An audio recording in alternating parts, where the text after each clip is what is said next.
Hello नमस्कार साथियों। आप सभी का आपके अपने YouTube channel best education light पर एक बार पुनः स्वागत। साथियों, आज हम कक्षा 10 के हिंदी विषय का तीसरा मॉडल पेपर सॉल्व करने जा रहे हैं। इससे पहले हमने हिंदी विषय के 2 मॉडल पेपर और इंग्लिश का 1 मॉडल पेपर पूर्णतः सॉल्व किया था। तो आपको ये पीडीएफ प्राप्त करनी है तो हमारे Telegram group best education light को ज्वाइन कीजिए, जिसका लिंक वीडियो के डिस्क्रिप्शन में मिल जाएगा। तो आइए साथियों, शुरू करते हैं आज के इस सेशन को। तो आज का हमारा मॉडल पेपर 3 है और प्राप्तांक 80 अंक है, ये आप जानते ही हैं। टाइमिंग 3 घंटे और 15 मिनट। आइए देखते हैं, इनमें पहला खंड है। खंड है में पहला वस्तुनिष्ठ क्वेश्चन है, जिसमें क्वेश्चन पूछा गया है कि कौन सा शब्द इक प्रत्यय से नहीं बना हुआ है। तो इसमें आपके मानसिक, दैविक, कठिन, नैतिक। तो इसमें आपके कठिन शब्द है जो आपके इक प्रत्यय से नहीं बना हुआ है। अगला नेक्स्ट क्वेश्चन है, उल्लेख का सही संधि विच्छेद है। तो उल्लेख का सही संधि विच्छेद क्या है? तो उत प्लस लेख, बै में है आपके उत प्लस लेख, उद प्लस लेख, से में उल्लू प्लस लेख, डे में उल प्लस लेख। तो इसमें ऑप्शन ए है वो राइट है, उत प्लस लेख। यहाँ पर आपके प्लस का निशान है, तो ये इसका राइट आंसर है। अगला तीसरा क्वेश्चन है, कवि का स्वप्न कैसा था? तो इसमें प्रेम से परिपूर्ण, दुविधा से परिपूर्ण, द्वेष से भरा क्या गया है, बहुत लंबा। तो इसमें आपके प्रेम से परिपूर्ण ऑप्शन है, ये राइट आंसर है कि कवि का स्वप्न कैसा था, तो प्रेम से परिपूर्ण। नेक्स्ट चौथा क्वेश्चन है, कवि ने बादल का मानवीकरण किस रूप में किया है? तो ऑप्शन है बच्चे के रूप में, घोड़े के रूप में, बगुले के रूप में, इनमें से कोई नहीं। तो इसमें कवि ने बादल का मानवीकरण बच्चे के रूप में किया है। नेक्स्ट पांचवा क्वेश्चन है, कवि ने बांस और बबूल किसे कहा है? तो दूसरों को, पेड़ को, स्वयं को, पौधों को। तो कवि ने बांस और बबूल स्वयं को ही कहा है। अगला नेक्स्ट क्वेश्चन है कि तार सप्तक का क्या अर्थ है? तो तार शब्द का आपके अर्थ है कि सरगम को ऊंचे स्वर में गाना। ये इसका राइट आंसर है, ऑप्शन से। नेक्स्ट क्वेश्चन है, लेखक ने असभ्यता की जननी किसे कहा है? तो लेखक ने असभ्यता की जननी असंस्कृति को कहा है। नेक्स्ट अगला क्वेश्चन है, निम्न में से कौन सा काव्य संग्रह यतीन्द्र मिश्र का नहीं है? तो यतीन्द्र मिश्र का कौन सा काव्य संग्रह नहीं है? तो धूप के दाने जो आपके मिश्र का काव्य संग्रह नहीं है। नेक्स्ट क्वेश्चन है कि यशपाल को जेल क्यों हुई थी? तो यशपाल को जेल आपके क्रांतिकारी धारा से जुड़ने के कारण हुई थी। नेक्स्ट क्वेश्चन आता है हमारा कि निम्न में से कौन सा कहानी संग्रह स्वयं प्रकाश का नहीं है? तो स्वयं प्रकाश का कहानी संग्रह कौन सा नहीं है? तो तर्क का तूफान है जो है, इसका स्वयं प्रकाश का नहीं है। नेक्स्ट क्वेश्चन है कि गंतों का अर्थ क्या है? तो गंतों का अर्थ बताना आपका, तो इसका है पहाड़। गंतों का अर्थ है आपके पहाड़। नेक्स्ट क्वेश्चन है कि मैं क्यों लिखता हूँ पाठ की विद्या क्या है? तो मैं क्यों लिखता हूँ पाठ की विद्या आपके निबंध है। ये पाठ कैसा आपके निबंधात्मक पाठ है। तो इस प्रकार ये हमारे ऑब्जेक्टिव टाइप क्वेश्चन थे। नेक्स्ट आता है दूसरा, रिक्त स्थान की पूर्ति कीजिए। जिसमें पहला क्वेश्चन है कि पर्वत, नदी, नगर, पक्षी, फूल आदि उदाहरण किसके हैं? तो ये आपके जातिवाचक संज्ञा के है, ये यहाँ पर रिक्त स्थान था। नेक्स्ट दूसरा क्वेश्चन है, जो सर्वनाम निकटस्थ अथवा दूरस्थ व्यक्ति का पदार्थ की ओर निश्चित संकेत करते हैं उन्हें निश्चयवाचक सर्वनाम कहते हैं। तो इसमें यह रिक्त स्थान था। नेक्स्ट तीसरा क्वेश्चन है कि रमेश पुस्तक पढ़ता है, वाक्य में कौन सी क्रिया है? तो वाक्य में आपके सकर्मक क्रिया है। अगला क्वेश्चन है कि वे प्रत्यय जो धातु अथवा क्रिया के अंत में लगाकर नए शब्दों की रचना करते हैं उन्हें क्या कहते हैं? तो उन्हें कृदंत या कृत्य प्रत्यय कहते हैं। ये इसमें रिक्त स्थान था। नेक्स्ट पांचवा क्वेश्चन है, व्यंजन का स्वर से या व्यंजन से योग होने को व्यंजन संधि कहते हैं। ये यहाँ पर रिक्त स्थान था। नेक्स्ट छठवां क्वेश्चन है, वह प्रत्यय जो धातु अथवा क्रिया के अंत में लगकर नए शब्दों की रचना करते हैं उन्हें क्या कहते हैं? तो उन्हें प्रत्यय कहा जाता है। नेक्स्ट आता है तीसरा क्वेश्चन की निम्नलिखित अपठित गद्यांश को पढ़कर दिए गए प्रश्नों के उत्तर अपनी उत्तर पुस्तिका में लिखिए। तो ये 6 नंबर का गद्यांश रहने वाला है, जिसमें गद्यांश इस प्रकार है जो हमने यहाँ पर हाईलाइट करके बताया है। और आप हमारे टेलीग्राम ग्रुप में ज्वाइन होकर वहाँ से ये पीडीएफ डाउनलोड आसानी से कर सकते हैं, जिसका लिंक वीडियो के डिस्क्रिप्शन में आपको मिल जाएगा। तो गद्यांश है कि आधुनिक काल में भी नारी एक बार फिर से अपनी पूरी क्षमता, शक्ति और साहस के साथ समाज में दिखाई देने लगी। शिक्षा के प्रचार प्रसार से वे पूरी तरह आत्मविश्वास से भर गई। आप आज़ादी की लड़ाई का उदाहरण ही लीजिए, भिक्काजी कामा, सरोजिनी नायडू, अरुणा आसफ अली, कैप्टन लक्ष्मी सहगल आदि बहुत सारे नाम आपके जहन में आते जाएंगे। गांधी जी के एक आह्वान पर न जाने कितनी महिलाएं घर बार छोड़ देश की आज़ादी के लिए संघर्ष करने निकल पड़ी, चाहे वे गांव की हो, छोटे कस्बे की हो, शहर की हो या महानगर की हो, चाहे वे पढ़ी लिखी हो, चाहे गरीब हो या अमीर, सभी वर्गों की नारियां पुरुषों के साथ कंधे से कंधा मिलाकर आज़ादी की लड़ाई में घर से बाहर निकल पड़ी। तो ये आज़ादी से रिलेटिव आपके गद्यांश था, जिसमें पहला क्वेश्चन पूछा गया कि प्रस्तुत गद्यांश का उचित शीर्षक लिखिए। तो इसमें आपके शीर्षक है कि आधुनिक नारी या साहसी नारी या शिक्षित नारी। तो ये है इसका जो टाइटल अर्थात शीर्षक है। दूसरा क्वेश्चन पूछा गया किसके कहने से महिलाएं घर बार छोड़ आज़ादी की लड़ाई के लिए निकल पड़ी, लिखिए। तो अभी हमने यहाँ पर गद्यांश में पढ़ा था कि यहाँ पर दिया कि गांधी जी के आह्वान अर्थात कहने पर। तो किसके कहने पर? कि महात्मा गांधी के कहने पर महिलाएं घर बार छोड़कर आज़ादी की लड़ाई के लिए निकल पड़ी। नेक्स्ट तीसरा क्वेश्चन आता है कि आज़ादी की लड़ाई में कौन कौन शामिल हुई, बताइए। तो आज़ादी की लड़ाई में आपके यहाँ पर ऊपर दिया गया है कि आह्वान पर कितनी महिलाएं निकल पड़ी। तो आज़ादी की लड़ाई में भिक्काजी कामा, सरोजिनी नायडू, अरुणा आसफ अली, कैप्टन लक्ष्मी सहगल आदि बहुत सारी नाम की महिलाएं शामिल हुई। तो यही हमारा यहाँ पर आंसर है कि आज़ादी की लड़ाई में भिक्काजी कामा, सरोजिनी नायडू, अरुणा आसफ अली, कैप्टन लक्ष्मी सहगल आदि महिलाएं शामिल हुई। पांचवा क्वेश्चन है कि वर्तमान में नारी में समाहित गुणों को बताइए। तो वर्तमान नारी में समता, साहस, शक्ति आदि गुण समाहित है। नेक्स्ट पांचवा क्वेश्चन है कि पुरुषों के साथ कंधे से कंधा मिलाकर आज़ादी की लड़ाई में किस वर्ग की नारियों ने साथ दिया। तो सभी वर्गों की नारियों ने यहाँ पर आज़ादी की लड़ाई में कंधा से कंधा मिलाकर सहयोग दिया। छठा क्वेश्चन है कि गुलामी शब्द का विपरीतार्थक शब्द गद्यांश में से छांट कर लिखिए। तो गुलामी का विपरीत होता है आपके आज़ादी, जो यह गद्यांश में हूबहू बहुत सा बार प्रयुक्त हुआ और मुख्य बिंदु भी यही रहा है। नेक्स्ट चौथा क्वेश्चन आता है कि निम्नलिखित अपठित पद्यांश को पढ़कर दिए गए प्रश्नों के उत्तर लिखिए। तो अब आपके 6 नंबर का पद्यांश रहने वाला है। तो पद्यांश इस प्रकार के अरुण ये मधुमेह देश हमारा, जहाँ पहुँच अनजान क्षितिज को मिलता एक सारा, सरस तामरस गर्भ निभा पर नाच रही तरुषिका, मनोर छिटका जीवन हरियाली पर मंगल कुमकुम सारा, लघु सुरधनु से पंख पसारे शीतल मल्य समीर सहारे, उड़ते खंग जिस और मुँह किए समझ नीड़ निज प्यारा, बरसाती आंखों के बादल बनते जहाँ भरे करुणा जल, लहरें टकराती अनंत की पाकर चांद किनारा, हेम कुंभले उषा सवेरे भरती दुलकाती सुख मेरे, मंदिर उगते रहते जब जगकर रजनी भर तारा। तो इस प्रकार एक पद्यांश था, जिसमें पहला क्वेश्चन है कि प्रस्तुत पद्यांश का उचित शीर्षक लिखिए। तो पहले टाइटल ही पूछा जाएगा, कोई भी पद्यांश हो गद्यांश। तो उसमें यह है कि मधुमेह देश हमारा, या भारत का प्राकृतिक सौंदर्य, या प्यारा भारतवर्ष, ये है जो इसका शीर्षक है। नेक्स्ट दूसरा क्वेश्चन है कि कवि ने भारत देश की क्या विशेषताएं बताई है। तो कवि ने हमारे भारत देश की अति सुंदर, करुणाशील एवं अतिथि देवो भव की परंपरा निभाता है, ये विशेषता बताई है। यहाँ पर जो समुद्र किनारा होने के कारण अर्थात पक्षियों और अतिथियों को यहाँ पर सहारा मिलता है। नेक्स्ट तीसरा क्वेश्चन है कि हेम कुंभ ले उषा सवेरे पंक्ति का क्या तात्पर्य है। तो इसका तात्पर्य है कि भारत देश में सोने के घड़े रूपी सूर्य का प्रातः काल में उदय होता है, और जो आशाओं का संचार करता है। नेक्स्ट चौथा क्वेश्चन है इसमें कि बरसाती आंखों के बादल पंक्ति में भारत की किस विशेषता को बताया गया है। तो इस पंक्ति में भारत के व्यक्ति दूसरों के दुखों को देखकर संवेदनशील होते हैं और दया करते हैं, ये विशेषता यहाँ पर व्यक्त हुई है। पांचवा पूछा गया है इसमें कि लहरें टकराती अनंत की पाकर जहाँ किनारा पंक्ति का आशय क्या है। तो इस पंक्ति का आशय है कि भारत में संपूर्ण विश्व के व्यक्ति आते हैं, उन्हें यहाँ आकर सहारा मिल जाता है। नेक्स्ट छठवां क्वेश्चन है कि भारत में कैसी हवाएं चलती हैं। तो भारत में आपके मलयाचल पर्वत से शीतल हवाएं चलती हैं, जो वर्षा करके हमें सहारा प्रदान करती है। तो ये होता है हमारा खंड है पूरा, और शुरू होता है खंड ब, जिसमें निम्नलिखित लघुतरात्मक प्रश्नों के उत्तर आपको लगभग 40 शब्दों में देने हैं। तो इसमें आपके लघुतरात्मक क्वेश्चन रहेंगे, जिनकी आपके उत्तर शब्द सीमा वो 40 शब्द तक रखनी है।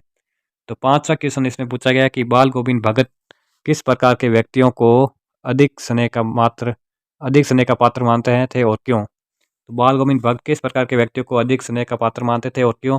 तो इसका आंसर हम इस प्रकार देंगे कि बाल गोविंद भगत कमजोर, असहाय, बीमार, गरीब आदि प्रकार के व्यक्तियों को अधिक स्नेह का पात्र मानते थे। उनकी समझ में ऐसे आदमियों को ज़्यादा प्यार व देखभाल की आवश्यकता होती है। तो इस प्रकार ये आंसर था। बाल गोविंद कमज़ोर है, असहाय, बीमार, गरीब आदि प्रकार के व्यक्तियों को अधिक स्नेह का पात्र मानते थे। नेक्स्ट 6वां क्वेश्चन है कि आर्थिक स्थिति खराब हो जाने पर व्यक्ति के स्वभाव और विचारों में भी परिवर्तन आ जाता है। एक कहानी ये भी पाठ के आधार पर लिखिए। तो आपके अध्याय एक कहानी ये भी इस पाठ के आधार पर लिखना है कि आर्थिक स्थिति खराब हो जाने पर व्यक्तियों के स्वभाव और विचारों में भी परिवर्तन आ जाता है। तो इसका आंसर हम इस प्रकार देंगे कि आर्थिक स्थिति खराब हो जाने पर व्यक्ति की प्रसन्नता, उदारता और सदा सदाशयता नष्ट हो जाती है।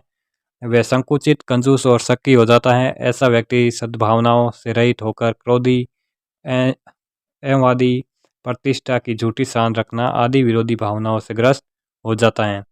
तो इस प्रकार इसका आंसर था। अगला नेक्स्ट क्वेश्चन ऐसा था कि कवि की आंख किससे नहीं हट रही और क्यों। तो कवि की आंख फाल्गुन माह की सौंदर्यमयी शोभा से नहीं हट रही है, क्योंकि पेड़ पौधों की डालियां हरे हरे पत्तों से लद गई और उन पर रंग बिरंगे फूलों की आभा फैल रही है। वे अपनी हरितिमा और लालिमा दर्शाती हुई प्रतीत हो रही है। नेक्स्ट 8वां क्वेश्चन आता है कि गोपियों ने उद्धव को बड़भागी क्यों बताया है। तो ये आपके वेरी इंपॉर्टेंट क्वेश्चन रहना है वाला है। जो शेखावाटी मिशन 100 है उसमें भी ये छपा हुआ है। और शेखावाटी मिशन 100 की हम पीडीएफ के बारे में जल्दी विस्तार पूर्वक चर्चा करने वाले हैं। तो इसमें आपने गोपियों ने उद्धव को बड़भागी इसलिए बताया है क्योंकि वे प्रेम बंधन से सर्वथा उसी प्रकार मुक्त रहे जिस प्रकार कमल का पत्ता जल में रहने पर भी जल से प्रभावित नहीं होता है, उसी प्रकार उद्धव कृष्ण का सानिध्य पाकर भी प्रेम से अप्रभावित रहे हैं। तो साथियों ये आपके शेखावाटी मिशन में जो आपके क्षितिज के पद्य खंड का सूरदास पहला ही अध्याय है, उससे जो ये वेरी इंपॉर्टेंट क्वेश्चन बताया गया है, तो इसको आप ज़रूर ध्यान में रखिएगा। नेक्स्ट 9वां क्वेश्चन आता है कि माता का आंचल पाठ में निहित संदेश को अपने शब्दों में लिखिए। तो माता का आंचल पाठ में जो क्या संदेश दिया गया है उसको अपने शब्दों में लिखना है। तो अपने आधार पर हम इस प्रकार लिखेंगे कि माता का आंचल पाठ के माध्यम से संदेश दिया गया है कि एक बच्चे के लालन पालन में माता पिता दोनों का बराबर योगदान होता है। भले ही बच्चे दिन भर पिता के साथ रहे, परंतु जब भी कोई संकट की घड़ी आती है तब वे भागकर अपनी अपनी अर्थात माँ के पास ही जाता है। उसे माँ के आंचल में ही शांति व सुकून मिलता है। नेक्स्ट 10वां क्वेश्चन आता है कि एक दिन मैंने हिरोशिमा पर एक कविता लिखी, लेखक की अनुभूति अपने शब्दों में लिखिए। तो लेखक ने हिरोशिमा की सड़क पर घूमते हुए एक पत्थर पर मानवाकार छाया देखी और अनुभव किया कि ये परमाणु बम की किरणों से झुलसा मानव था, जो लेखक के हृदय में भावनात्मक आकुलता का दबाव बना। उसे संवेदनात्मक प्रत्यक्ष अनुभूति हुई और तब उसने सहसा हिरोशिमा कविता लिखी। तो इस प्रकार लेखक ने जो मानवात्मक एक छाया का चित्रण हुआ उसके कारण उसने आकुलता का दबाव बना, जिसके भावनात्मक हृदय एवं संवेदनात्मक प्रत्यक्ष अनुभूति होने के कारण उसने हिरोशिमा नामक कविता लिखी। अगला 11वां क्वेश्चन है जिसमें आपसे मुहावरा पूछा जाएगा। कोई भी मुहावरा पूछा जा सकता है। तो मॉडल पेपरों में बताए गए मुहावरे आपके लिए बहुत इंपॉर्टेंट रहने वाले, उन्हें ज़रूर नोट कीजिएगा। तो पहला मुहावरा इसमें 11 में दिया गया कि तुल देना। मुहावरे का अर्थ बताते हुए वाक्य प्रयोग भी करना है। तो तुल देना अर्थात व्यर्थ में अधिक महत्व देना। वाक्य प्रयोग है कि आजकल अखबार वाले हर छोटी मोटी घटना को व्यर्थ में तुल दे देते हैं। नेक्स्ट आता है खंड 6 जिसमें जिसमें आपसे फिर से ही पठित गद्यांश पूछा गया है। पहले थे अपठित, अब अपठित जो आपकी बुक में से पूछे गए हैं। तो इन गद्यांश को ध्यानपूर्वक पढ़कर दिए गए प्रश्नों के उत्तर अपनी उत्तर पुस्तिका में देना है। तो गद्यांश इस प्रकार की काशी में संगीत आयोजन की एक प्राचीन एवं अद्भुत परंपरा है। ये आयोजन पिछले कई वर्षों से संकट मोचन मंदिर में होता आया है। ये मंदिर शहर के दक्षिण में लंका पर स्थित है। वे हनुमान जयंती के अवसर पर यहाँ 5 दिनों तक शास्त्रीय और उपशास्त्रीय गायन वादन की उत्कृष्ट सभा होती है। इसमें बिस्मिल्लाह खां अवश्य रहते हैं। अपने मजहब के प्रति अत्यधिक समर्पित उस्ताद बिस्मिल्लाह खां की श्रद्धा काशी विश्वनाथ जी के प्रति अपार है। वे जब भी काशी से बाहर रहते हैं तब विश्वनाथ व बालाजी मंदिर की दिशा की ओर मुंह करके बैठते हैं। थोड़ी देर ही सही मगर उसी ओर शहनाई का प्याला घुमा लिया जाता है। तो ये बिस्मिल्लाह खां वाले अध्याय से आपसे गद्यांश पूछा गया है। तो इसमें पहला क्वेश्चन है कि काशी की प्राचीन एवं अद्भुत परंपरा किसे कहा गया है। तो उत्सव पर संगीत का आयोजन काशी की प्राचीन एवं अद्भुत परंपरा है। नेक्स्ट दूसरा क्वेश्चन है कि काशी में हनुमान जयंती पर क्या क्या होता है। तो काशी में हनुमान जयंती पर 5 दिनों तक शास्त्रीय और उपशास्त्रीय गायन वादन की उत्कृष्ट सभा होती है। नेक्स्ट तीसरा क्वेश्चन है कि बिस्मिल्लाह खां की काशी विश्वनाथ के प्रति अपार श्रद्धा कैसे प्रतीत होती है? तो उत्तर है कि वे जब भी काशी से बाहर रहते हैं तब विश्वनाथ वे बालाजी मंदिर की दिशा की ओर मुँह करके बैठते हैं और उसी ओर शहनाई का प्याला घुमा दिया जाता है। नेक्स्ट चौथा क्वेश्चन पूछा गया कि बिस्मिल्लाह खां की क्या विशेषता है? तो बिस्मिल्लाह खां अपने मजहब के प्रति अत्यधिक समर्पित बिस्मिल्लाह खां में काशी विश्वनाथ हैं बालाजी के प्रति अपार श्रद्धा है। और अथवा में पूछा गया कि नवाब साहब ने बहुत अर्थात अथवा में भी आपको एक गद्यांश मिलेगा। तो ये इस प्रकार की नवाब साहब वाले अध्याय से और ये आप पीडीएफ में आराम से पढ़ सकते हैं टेलीग्राम पर। तो इसमें हम ज़्यादा टाइम नहीं बर्बाद करते हुए क्वेश्चनों की ओर बढ़ेंगे। तो पहला क्वेश्चन कि नवाब साहब ने खीरे की फांकों पर मसाला कैसे लगाया? तो साथियों ये आपके गद्यांश आए या नहीं आए अध्याय वाले, तो जो ये इम्पोर्टेंट गद्यांश इसमें दिए गए हैं जिसमें ये क्वेश्चन है वो कहीं ना कहीं आपके पेपर में छपने वाले हैं। तो गद्यांश को इन गद्यांशों को हम पठित वालों को ध्यानपूर्वक पढ़ना है और उनके क्वेश्चनों के बारे में ध्यान रखना है। पहला क्वेश्चन है कि नवाब साहब ने खीरे की फांकों पर मसाला कैसे लगाया? तो आंसर है कि नवाब साहब ने खीरे की फांकों पर मसाला करीने से लगाया था। अर्थात किससे लगाया? तो करीने से यहाँ पर मसाला लगाया था। नेक्स्ट दूसरा क्वेश्चन है कि नवाब साहब के प्रत्येक भाव भंगिता और जबड़ों के संपूर्ण से क्या स्पष्ट था? तो उत्तर है कि ये स्पष्ट हो रहा था कि उस प्रक्रिया में उनका मुख खीरे के रसास्वादन की कल्पनाओं से प्लावित हो रहा था पलवित हो रहा था। तीसरा क्वेश्चन है कि नवाब साहब क्या दिखावा कर रहे थे? तो नवाब साहब रईस बनने का दिखावा कर रहे थे। नवाब साहब ने खीरे की क्या विशेषताएं बताई? तो नवाब साहब ने खीरे को लखनऊ का बालम खीरा बताया। नेक्स्ट 13वां क्वेश्चन है जिसमें आपसे ठीक इसी प्रकार पद्यांश पूछे गए हैं जो भी अथवा में रहने वाले हैं। तो इसमें इस प्रकार पद्यांश ही है कि बीसी लक्ष्णु बोले मृदुबानी अहो मुनीसु महाभट मानी पुनि पुनि मोहि देखाव कुठारू चैत उड़ावन फूकी पहारू इया कुंबड़ बच्चियाँ कहूँ नहीं जे तर्जनी देखी मरी जाई देखी कुठारू सरासन बाना मैं कछुक कहा सहित अभिमाना भृंगु सुत समूजी जनेऊ बिलो की जो कछु कहू सहस रिस्क रोकी सूर मैसूर हरिजन अरुग गाई हमरे कुल इन पर नुसराई बांधे पापू अपि कीर्ति हारे मारतू पा परिये तुम्हारे कोटि कुलिस सम वचनु तुम्हारा वहत ध्रुत धनुत बान कुठारा जो बिलो की अनुचित कहू क्षमऊ महामुनि धीर सुनी सरोस भृंग बस समई बोले गिरा गंभीर।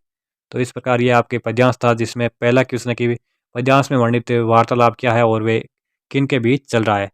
तो ये आपके पद्यांश में वर्णित वार्तालाप परशुराम और लक्ष्मण के बीच चल रहा है। इसमें लक्ष्मण परशुराम से उत्साहपूर्वक कह रहे थे कि आप अपना कुठार दिखाकर मुझे भयभीत करने का व्यर्थ प्रयास कर रहे हैं। अर्थात लक्ष्मण अपने व्यंग्य शब्दों से कहते हैं कि हे परशुराम आप मुझे उत्साहपूर्वक कर अपने पर लक्ष्मण कहते हैं आप उत्साहपूर्वक लक्ष्मण कहते हैं कि परशुराम आप अपने कठोर दिखाकर मुझे भयभीत करने का व्यर्थ प्रयास कर रहे हैं अर्थात मैं डरने वाला नहीं हूँ। नेक्स्ट दूसरा क्वेश्चन है कि यहाँ कुंबड़ बत्तियाँ को नाई जे तर्जनी देखी मरी जाई पंक्ति का आशय लिखना है। तो इसका आशय यह है कि हम भी कोई कुंबड़ बत्तियाँ यानी छुरमुई के फूल नहीं है जो तर्जनी देखकर कुम्हला जाएंगे अर्थात मैं सिर्फ बातों का व्यापार करने वाला नहीं हूँ आपके अंगुली दिखाने मात्र से डर जाऊंगा ऐसा मैं बिल्कुल भी नहीं हूँ जो लक्ष्मण परशुराम को यहाँ पर कहते हैं। तो आपको यहाँ इसका शब्द का अर्थ रखना याद रखना कि कुंबड़ बत्तियाँ अर्थात छुई मुई के फूल के समान जो इसका आशय है। तो इसका क्वेश्चन है कि लक्ष्मण के अनुसार ब्राह्मण से युद्ध करना क्यों उचित नहीं है? तो लक्ष्मण के अनुसार ब्राह्मण से युद्ध करना घाटे का सौदा है इनका वध करने से पाप लगता है और इनमें युद्ध करने से अपयश भी मिलता है कि ये उनके परिवार की परंपरा भी नहीं है। नेक्स्ट होता है इसमें कि व्यर्थ धरतु धनुबान कुठारा में नीट भाव को स्पष्ट कीजिए। तो इसमें आपके लक्ष्मण परशुराम की वाणी को करोड़ों वर्जों के समान कठोर बताते हुए उनका अस्त्र शस्त्र धारण करना भी व्यर्थ बताते हैं। और अथवा में जो पद्यांश है उसमें क्वेश्चन पहला है कि छोटे से जीवन की कैसे बड़ी कथाएं आज कहूँ कवि कथन का आशय स्पष्ट कीजिए। तो कवि का यह आशय है कि मैं बहुत सामान्य सा व्यक्ति हूँ और मेरे इस छोटे से जीवन में अनेक कष्टदायी घटनाएं घटी हैं इसलिए मैं जिंदगी की बड़ी बड़ी बातें करके इस बनावटी रूप से महान सिद्ध नहीं करना चाहता हूँ। नेक्स्ट दूसरा है कि कवि अपनी कथा पे कहने के बजाय किस में उत्सुकता रखता है, तो कवि का मानना है कि उसकी आत्मकथा सुनकर मित्रों को निराशा एवं वेदना होगी, अतः वह अपनी कथा कहने के बजाय दूसरों की कथा सुनने में उत्सुकता रखता है और वह अपने बारे में मौन रहना ही उचित समझता है। तीसरा है कि कवि अपनी जीवन कथा को सामान्य कहकर किस चारित्रिक विशेषता की ओर संकेत कर रहे हैं, तो कवि अपने जीवन को सामान्य कहकर अपनी दुर्बलताओं एवं असफलताओं को सहज रूप से स्वीकार करते हुए अपने विनम्र, शालीन, अहंकार शून्य व सरल होने के भाव को महान व्यक्तित्व के रूप में उजागर करते हैं। नेक्स्ट चौथा क्वेश्चन है इसमें कि कवि स्वयं मौन रहते हुए दूसरों की कथा क्यों सुनना चाहते हैं? तो क्योंकि कवि का जीवन निराशा, दुख व पीड़ाओं से ओत-प्रोत रहा है, तो कवि को ऐसा महसूस नहीं होता है कि उसने अपने जीवन में किसी विशिष्ट उपलब्धि को प्राप्त किया है, जिससे लोग प्रेरणा प्राप्त कर पाए। तो इस प्रकार ये 13वां क्वेश्चन था, जिसमें पद्यांश थे 2। अब आता है 14 क्वेश्चन, जिसमें लेखक की दृष्टि से सभ्यता और संस्कृति की सही समझ अब तक क्यों नहीं बन पाई, इसके बारे में आपको लिखना है। और अथवा में कि हालदार साहब को सरकंडे का चश्मा मूर्ति पर लगा देख भावुक होने का क्या कारण रहा होगा, स्पष्ट करिए।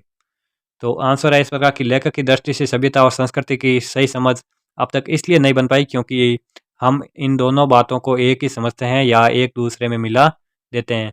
वस्तुतः इन दोनों शब्दों के साथ अनेक विलक्षण लगा देते हैं।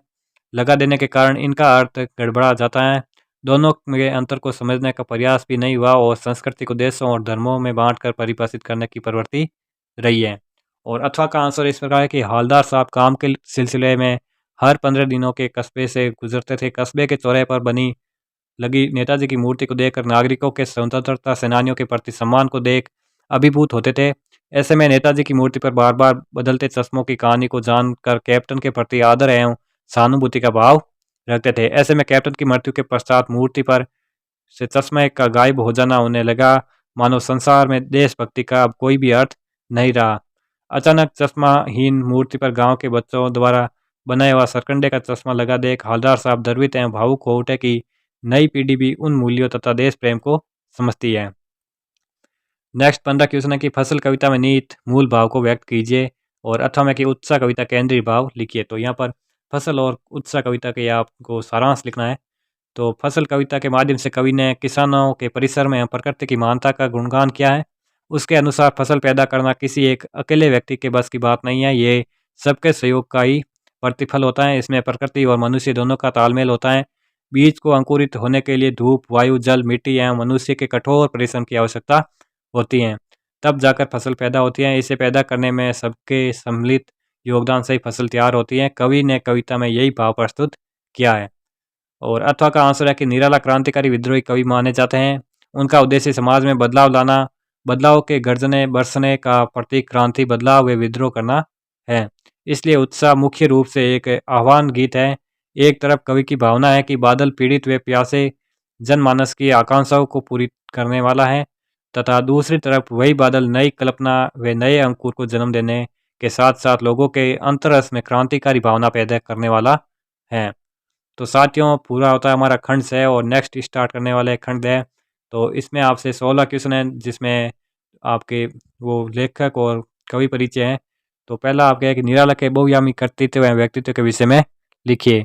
और अथवा में है कि लेखक स्वयं प्रकाश के कर्तृत्व एवं व्यक्तित्व के बारे में विषय में लिखिए। तो इनके बारे में हम लिखेंगे। और हम आपको बताना चाह रहे हैं कि हमारे द्वारा जल्द ही शेखावटी मिशन 100 की वीडियो अपलोड की जाएंगे, जिसमें सभी कवियों और लेखकों के बारे में उनकी जो व्यक्तित्व और कृतित्व जो जानकारियाँ हैं उसके बारे में अच्छे अच्छे पॉइंटों के साथ लिखा जाएगा, जिनको आप अच्छे से याद कर सकते हैं।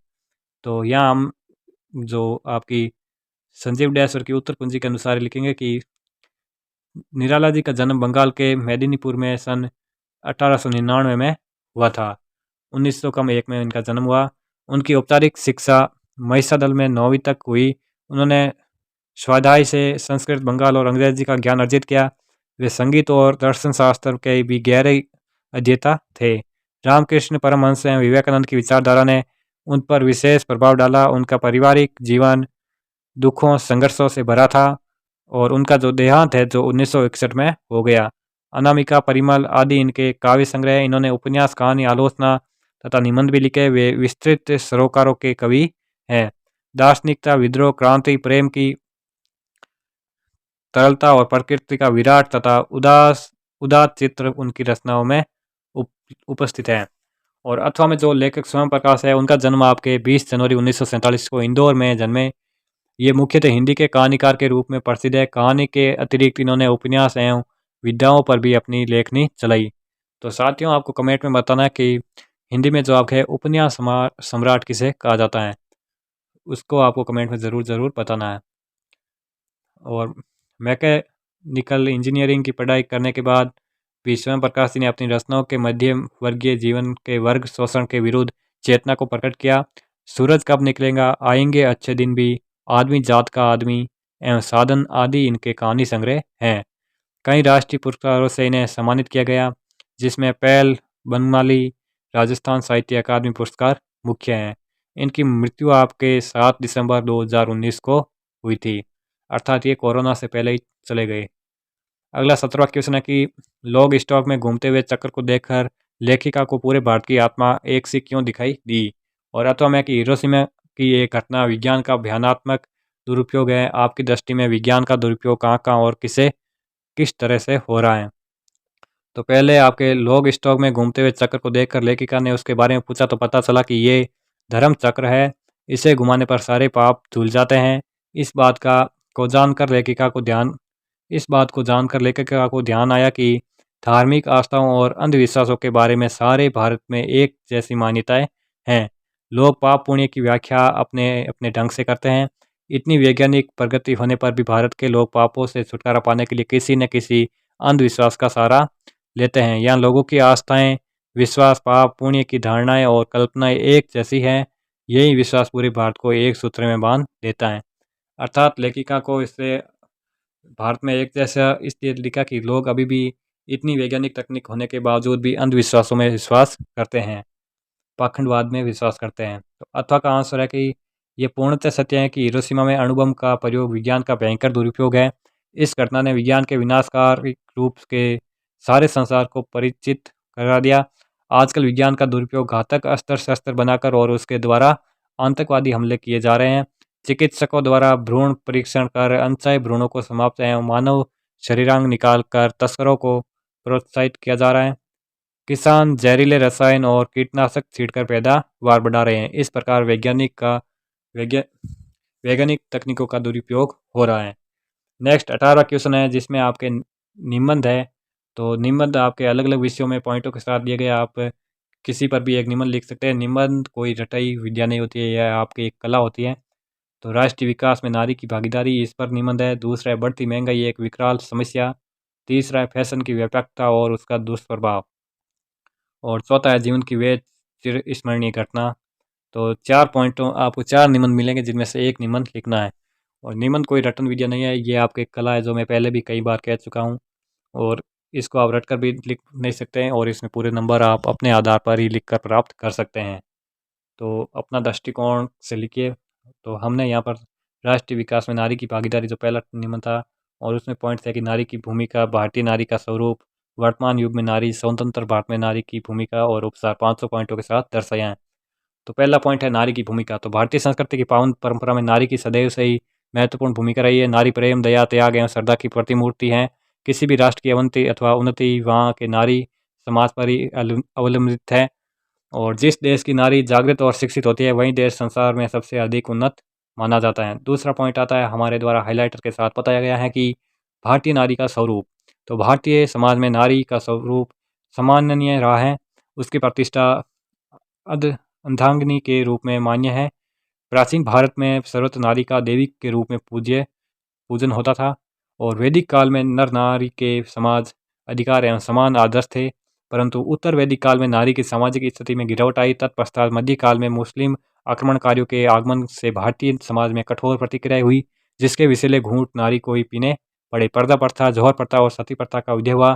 समाज में अनैतिकता और कुरीतियाँ, कुप्रथाओं और रूढ़ियों ने पैर जमा लिए। नारी की स्वतंत्रता के सभी मार्ग बंद किए गए। तीसरा पॉइंट आता है कि वर्तमान युग में नारी। तो 19वीं शताब्दी में ज्ञान विज्ञान का प्रचार बढ़ने से भारतीय समाज सुधारकों ने नारी की हीन अवस्था पर ध्यान दिया। उन्होंने सर्वप्रथम नारी की दिशा में सुधार होना अति आवश्यक बतलाया। स्त्री शिक्षा का प्रसार हुआ। वर्तमान युग में हम नारी के दो रूप देखते हैं। पहला रूप है देहातों में रहने वाली नारी और दूसरा है शहरों में रहने वाली महिलाएं। तो देहातों में शिक्षा के अभाव होते हैं, तो देहातों में शिक्षा के अभाव में नारियां अभी भी सामाजिक कुरीतियों से ग्रस्त हैं, जबकि शहरों की नारियां पढ़ लिख कर सभी क्षेत्रों में आगे बढ़ रही। वर्तमान समय में नारियां विविध क्षेत्रों में पुरुषों के साथ कंधे से कंधा मिलाकर काम कर रही हैं। चौथा पॉइंट आता है कि स्वतंत्र भारत में नारी की भूमिका। तो भारतीय नारी ने स्वतंत्र भारत में जो प्रगति की है उससे देश की उन्नति हो रही है, रहन सहन का स्तर भी बढ़ रहा है। अब नारियां पुरुषों के समान राष्ट्रपति, मुख्यमंत्री, मंत्री, डॉक्टर, वकील, सीए, जज, शिक्षिका, प्रशासनिक अधिकारी, पुलिस अधिकारी, सैन्य अधिकारी आदि सभी पदों और सभी क्षेत्रों में कुशलता से काम कर रही है। सारे देश में नारी शिक्षा को प्राथमिकता दी जा रही है। नारी सशक्तिकरण के अनेक कार्यक्रम चलाए जा रहे हैं। सार्वजनिक तथा सरकारी संस्थानों में नौकरी करने वाली महिलाओं की समस्याओं का समाधान भी किया जा रहा है। अब नारी समाज की राष्ट्र के विकास में भागीदारी बढ़ती जा रही है। यद्यपि नारियां अभी भी शोषण उत्पीड़न से ग्रस्त है, परंतु शिक्षा के प्रसार से उनके भविष्य को सुधारने के एक प्रयास निरंतर किए जा रहे हैं। और पांचवा पॉइंट है उपसार। तो इसमें आपको पूरा निचोड़ लिखना है। तो हमारे देश में प्राचीन काल में नारी को पूज्य स्थान अति पूज्य स्थान प्राप्त था, परंतु मध्यकाल में नारी की सामाजिक स्थिति में गिरावट आई। स्वतंत्र भारत में नारी पुनः अपने गौरव एवं आदर्श की प्रतिष्ठा करने लग गई। तो राष्ट्रीय उत्थान में नारी की भूमिका सर्वमान्य रही। तो राष्ट्रीय उत्थान में नारी की जो भागीदारी वो सर्वमान्य है। तो इस प्रकार ये हमारा निबंध था और इसकी पीडीएफ आपको हमारे Telegram group best education light में मिल जाएगी, जिसका लिंक वीडियो के डिस्क्रिप्शन में मिल जाएगा। और अब देखते हैं हम 19वां क्वेश्चन। तो 19वें क्वेश्चन में स्वयं को राजकीय उच्च माध्यमिक विद्यालय शिवपुरा का कक्षा 10वीं का छात्र रितेश मानते हुए अपने विद्यालय के प्रधानाचार्य को खेल कूद व्यवस्था सुचारू रूप से करवाने हेतु एक पत्र लिखना है। और अथवा में कि आप आगरा निवासी मनोहर हैं और अजमेर में अध्ययन कर रहे हैं, अपने छोटे भाई प्रभाकर को पत्र लिखिए जिसमें अध्ययन के साथ साथ खेलों में भी भाग लेने की सलाह दीजिए। तो इस प्रकार पत्र लिखेंगे कि जो पहला है आपके एप्लीकेशन जो खेल कूद व्यवस्था को सुचारू करने के रूप में, तो हम आंसर लिखेंगे कि सेवा में। तो फिर लिखेंगे बीच में श्रीमान प्रधानाचार्य महोदय राजकीय उच्च माध्यमिक विद्यालय शिवपुरा। विषय वहाँ पर क्वेश्चन में दिया गया था विद्यालय में खेलकूद व्यवस्था के सुचारू रूप से संचालन के संबंध में। यहाँ पर आपके मिस टाइप हुआ है, यहाँ पर वैकामा नहीं, यहाँ पर था व्यवस्था। व्यवस्था। और यहाँ पर अब लिखेंगे मान्यवर सविनय निवेदन है कि हमारे विद्यालय में खेलकूद संबंधी अनेक असुविधाएं विद्यमान है, जिनकी वजह से हम सभी छात्रों के सर्वांगीण विकास, यहाँ छात्रों के सर्वांगीण विकास में बाधा उत्पन्न हो रही है। हमारे विद्यालय के किसी खेलकूद करने में रुचि नहीं लेते हैं। अभी तक खेल मैदान की सफाई भी नहीं हुई है। अगले माह क्षेत्रीय और जिला स्तरीय खेलकूद प्रतियोगिताएं प्रारंभ होने जा रही हैं। अतः आपसे प्रार्थना है कि सबसे पहले खेल के मैदान की सफाई करवाई जाए और नई वांछित खेलकूद की सामग्री जुटाई जाए। शारीरिक शिक्षक को भी खेलकूद संबंधित गतिविधियों को सुचारू रूप से संचालित करने हेतु निर्देशित किया जाना चाहिए। इससे क्षेत्रीय एवं जिला स्तरीय खेलकूद प्रतियोगिता को में भी भाग लेकर हम विद्यालय का नाम रोशन कर सकेंगे। आशा है कि आप हमारी प्रार्थना पर व्यक्तिगत रूप से ध्यान देकर खेलकूद व्यवस्था अविलंबित सुचारू रूप से संचालित करवाने की कृपा करेंगे। ससम्मान अर्थात स धन्यवाद। और दिनांक लिखनी है, जो भी लिख सकते हैं वो चलेगा।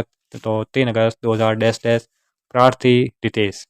अथवा में जो क्वेश्चन था उसमें आपको लिखना है सर्वप्रथम ऊपर एड्रेस आगरा है यहाँ पर दिया गया, उसके नीचे लिखनी है दिनांक 12 अगस्त 2000 ये आपको यहाँ पर इधर टाइप हो गया, लेकिन इसी क्रम में रखना है। यहाँ पर था आपके आगरा और यहाँ पर था 2000 यहाँ पर, फिर यहाँ पर था प्रिय अनुज प्रभाकर और सह स्नेह सुभाषिस। तो अभी कुछ दिन पूर्व तुम्हारा पत्र प्राप्त हुआ, जानकर अत्यंत प्रसन्नता हुई कि तुम्हारी पढ़ाई अच्छी तरह चल रही है। पढ़ाई के साथ साथ खेलकूद, व्यायाम एवं मनोरंजन भी शारीरिक एवं बौद्धिक विकास के लिए आवश्यक है। ये अच्छी बात है कि तुम्हारी विद्यालय में खेलकूद अनिवार्य है और तुम्हें अध्ययन के साथ साथ खेलों में भी भाग लेना चाहिए। इससे हमारा सर्वांगीण होता है। अंत में मेरा यही कहना है कि कक्षा में ध्यान लगाकर सुनना पड़े, हुए पाठ को अच्छी तरह से पढ़कर याद करना, साथ ही खेलों में भी अवश्य भाग लेना। पत्र अवश्य देना अर्थात जो उसका आंसर अर्थात रिप्लाई ज़रूर देना। तुम्हारा शुभेच्छु मनोहर तुम्हारे पत्र की प्रतीक्षा में। इस प्रकार अपना पत्र लिख देना। नेक्स्ट 20वां क्वेश्चन है कि पर्यावरण के प्रति जागरूकता बढ़ाने के लिए एक विज्ञापन तैयार कीजिए। और अथवा में कि आपकी बड़ी बहन के संगीत सिखाने की एक संस्था खोली है, तो इसके लिए एक विज्ञापन तैयार कीजिए।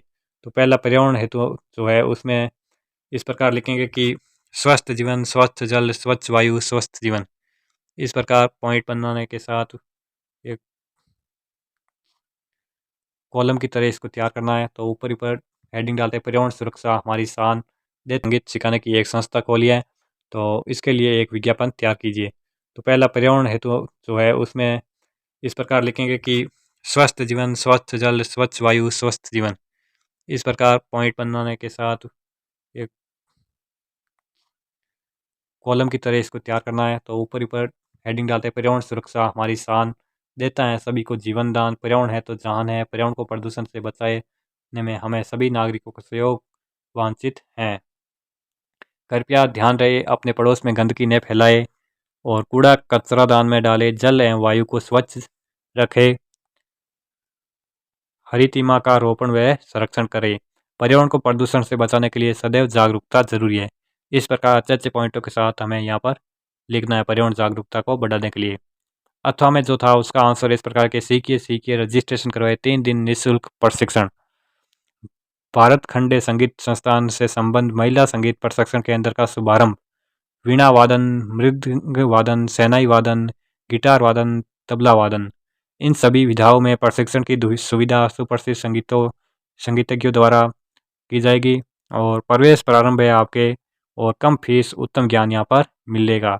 आज ही प्रवेश ले। स्थान आपके नई सड़क जोधपुर और सीमित स्थान। संपर्क करें शालिनी, मोबाइल नंबर 00। यहाँ पर इस प्रकार आपको विज्ञापन तैयार करना है। तो ये था हमारा तीसरा मॉडल पेपर जिसको हमने अच्छे तरीके से सॉल्व किया। और मिलते हैं अगले नेक्स्ट सेशन में नेक्स्ट मॉडल पेपर और नेक्स्ट सीरीज शेखावटी मिशन 100 के साथ। तब तक के लिए जय हिंद, जय भारत।